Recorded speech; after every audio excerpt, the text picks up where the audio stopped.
hari mau datang untuk mengejar. Jika ingin tambah pintar, tentu kita harus belajar. Nah, apa kabarnya semuanya?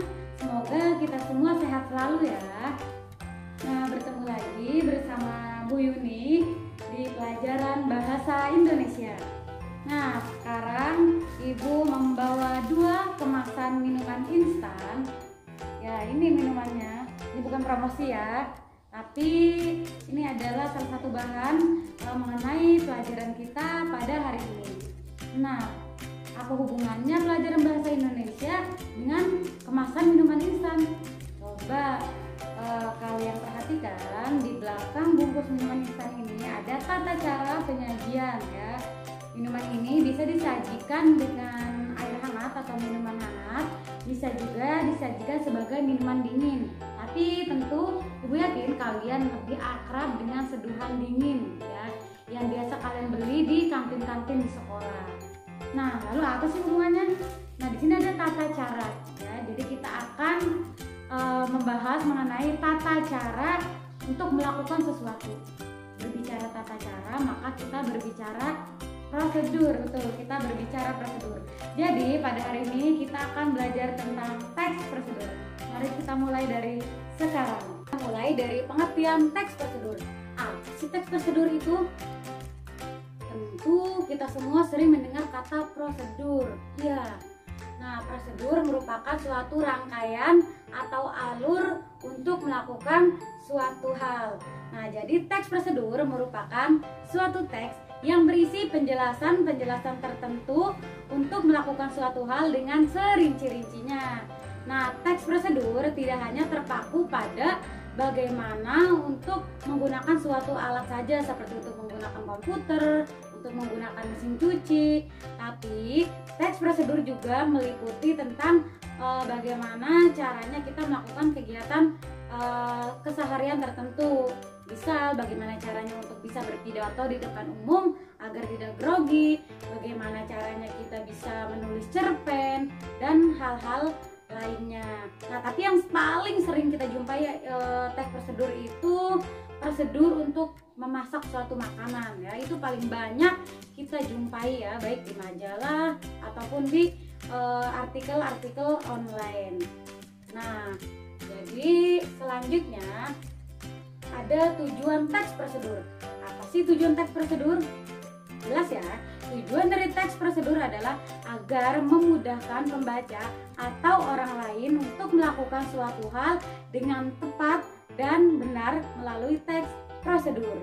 Ya, jadi ketika kalian membuat teks prosedur, maka kalian sudah membantu orang lain untuk melakukan suatu hal dengan benar. Kita lanjut ke struktur teks prosedur. Struktur teks prosedur dibagi menjadi 3 bagian. Yang pertama tujuan, yang kedua alat dan bahan, yang ketiga adalah langkah-langkah. Nah, setelah ada struktur teks prosedur, berikutnya kita akan bahas mengenai kaidah kebahasaan yang ada dalam teks prosedur. Mengapa sih kaidah kebahasaan ini harus kita bahas? Supaya ketika kita nanti membuat teks prosedur, kita mampu membuat teks prosedur dengan tepat ya, agar pembaca bisa memahami apa yang kita buat atau teks prosedur yang kita buat.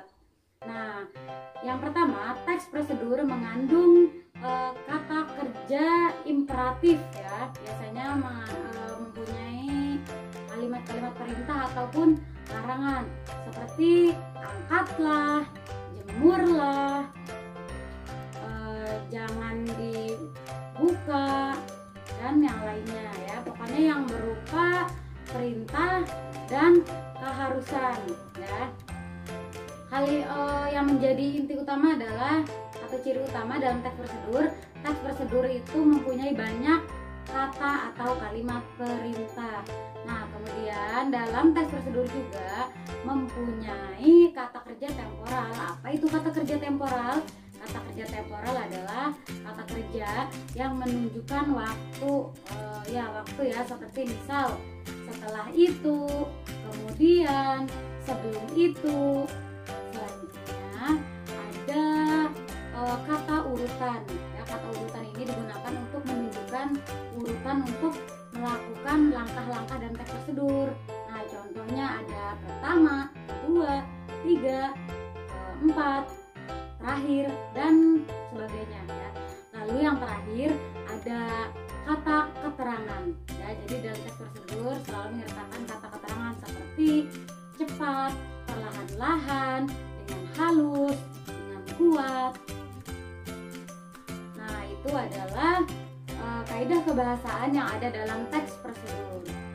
Selanjutnya kita akan mencoba untuk membuat teks prosedur, yakni membuat minuman apa nih ya yang enak ya. Kita akan membuat lemon tea ya. Siapa sih yang tidak suka dengan satu minuman ini? Ya, minuman yang sangat segar ya. Yuk kita mulai teks prosedur cara membuat lemon tea. Baiklah, kita mulai untuk membuat teks prosedur dengan judul cara membuat lemon tea ya. Kita mulai alat dan bahan. Ini ya alat dan bahan. Kita butuh air panas secukupnya, 1 buah lemon, 1 kantung teh celup ya. Lalu kita butuh gula pasir secukupnya. Untuk alatnya kita butuh gelas, kita butuh sendok, dan kita butuh pisau dan alat pemeras jeruk. Nah, lalu langkah-langkah pembuatannya bagaimana? Nah, langkah pembuatannya yang pertama, seduhlah teh celup tadi ke air panas. Lalu aduk-aduk dan masukkan gula. Gulanya gunakan secukupnya atau sesuai selera ya, tapi jangan terlalu banyak. Karena kalau terlalu banyak nanti terlalu manis. Ingat ya, yang terlalu manis itu tidak baik. Seperti janji juga kalau terlalu manis tidak baik kan? Betul? Adakah di sini korban-korban janji manis? Duh, jadi baper. Udah, kita lanjut ya. Nah, setelah teh manisnya diaduk, kita potong dan peras jeruk lemonnya. Nah, lalu air perasan lemon tersebut kita masukkan ke teh yang tadi. Nah, setelah diaduk, kita sisihkan sedikit potongan lemon dan masukkan ke dalam gelas. Lalu sedikit lagi kita hiaskan ke bibir gelas. Nah, maka lemon tea sudah selesai dan siap untuk dinikmati. Bagaimana? Mudah bukan? Selamat mencoba. Nah, sekian yang dapat Ibu sampaikan pada pembelajaran teks prosedur kali ini. Jika ada yang ingin ditanyakan, silahkan tanyakan di kolom komentar, atau juga kalian bisa langsung hubungi Ibu melalui WhatsApp atau media sosial yang lainnya. Nih, Ibu ada pantun penutup nih.